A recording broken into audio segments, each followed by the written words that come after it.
अगर प्रधानमंत्री नरेंद्र मोदी इस समारोह में शामिल होते हैं तो राजधानी पटना में गांधी मैदान में भव्य आयोजन किया जाएगा और अगर नहीं आते हैं तो राजभवन में ही शपथ ग्रहण कराया जाएगा। अब सबसे बड़ा सवाल, आखिर बिहार का अगला मुख्यमंत्री कौन होगा?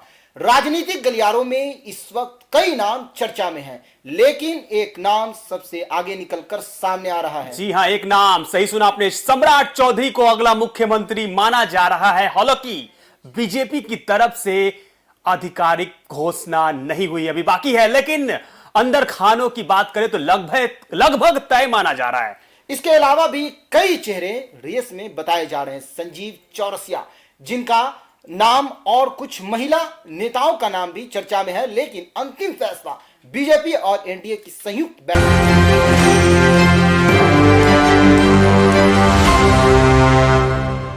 अली और आप देख रहे हैं हमारी खास पेशकश बिहार की सियासत पर। बिहार में इस वक्त राजनीतिक हलचल अपने चरम पर है और सत्ता परिवर्तन की आहट अब साफ साफ सुनाई देने लगी है। जी हां, साफ साफ सुनाई देने लगी है। जी हां, जिस बदलाव की चर्चा कई दिनों से बन रही थी अब वो हकीकत बनने जा रही है। तारीखों लगभग तय हो चुकी है और पूरा राजनीतिक घटनाक्रम तेजी से आगे बढ़ रहा है। 14 और 15 अप्रैल से यह दिन बिहार की राजनीति के लिए एक नया मोड़ ले सकता है। सबसे पहली बात करते हैं 13 अप्रैल की, क्योंकि यहीं से कहानी शुरू होती है। 13 अप्रैल को खरमास समाप्त हो रहा है, जो शुभ कार्यों के लिए अनुकूल समय माना जाता है और इसके बाद ही राजनीतिक फैसलों की रफ्तार तेज होने वाली है। जी हां, रफ्तार तेज होने वाली है। सूत्रों के मुताबिक 13 अप्रैल को मौजूदा सरकार की अंतिम कैबिनेट बैठक हो सकती है। हालांकि इसकी आधिकारिक पुष्टि अभी नहीं हुई है, लेकिन हलचल बहुत ही तेज है। संभावना है कि इस दिन बेहद ही अहम फैसला पर मुहर लग सकता है। जी हां,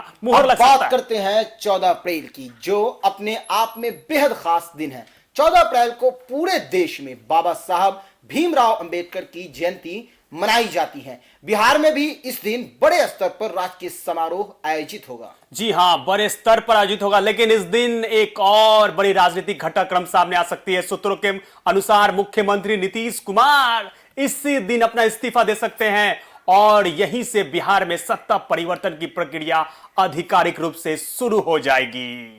अब सबसे अहम दिन 15 अप्रैल बताया जा रहा है कि इसी दिन नई सरकार का गठन किया जाएगा और नए मुख्यमंत्री को शपथ ग्रहण का कार्यक्रम भी गांधी मैदान में कराया जाएगा। जी हां, गांधी मैदान में कराया जाएगा। अगर प्रधानमंत्री नरेंद्र मोदी इस समारोह में शामिल होते हैं तो राजधानी पटना में गांधी मैदान में भव्य आयोजन किया जाएगा और अगर नहीं आते हैं तो राजभवन में ही शपथ ग्रहण कराया जाएगा। अब सबसे बड़ा सवाल, आखिर बिहार का अगला मुख्यमंत्री कौन होगा?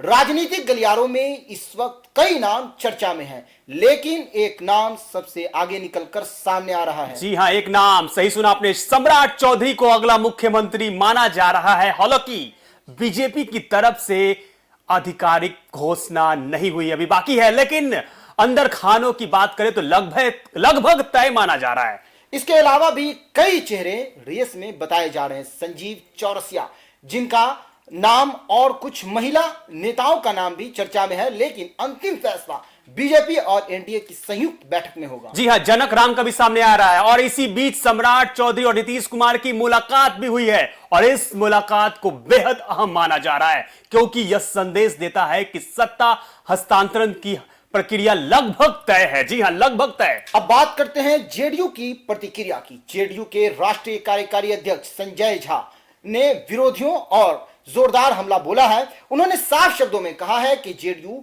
खत्म नहीं होने वाली पार्टी है। जी हां, जेडीयू खत्म नहीं होने वाली पार्टी है। संजय झा ने कहा, क्या कोई नीतीश कुमार को लोगों के दिल से निकाल सकता है क्या? उन्होंने कहा कि यह इस जन्म में संभव नहीं है, इसके लिए एक और जन्म लेना पड़ेगा।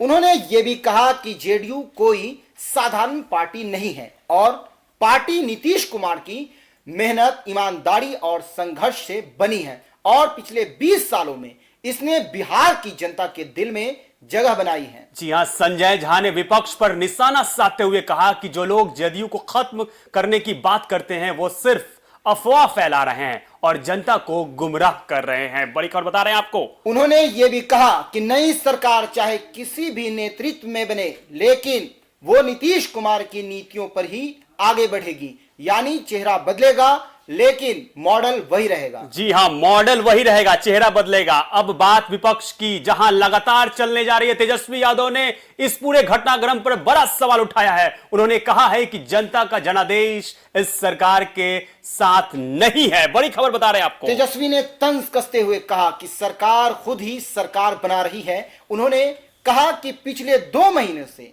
कोई ठोस काम नहीं हुआ है। जी हां, कोई ठोस काम नहीं हुआ है पिछले 2 महीनों से। उन्होंने कहा कि उन्होंने यह भी आरोप लगाया कि कैबिनेट की बैठक तक नहीं हो रही है। जी हां, और बिहार विकास की बजाय पीछे जा रहा है। वही समाजवादी पार्टी के नेता अखिलेश यादव ने भी प्रतिक्रिया दी है। उन्होंने कहा है कि वे चाहते थे कि नीतीश कुमार प्रधानमंत्री पद तक जाए, लेकिन अब उन्होंने राज्यसभा में जाना पड़ा है और यह दुर्भाग्य है बिहार का। इस पूरे घटनाक्रम के बीच एक और अहम पहलू सामने आ रहा है। नीतीश कुमार अब राज्यसभा की भूमिका में नजर आएंगे और जनता, जी हां, जनता पर वो दिल्ली जाएंगे, सीधे दिल्ली जाएंगे।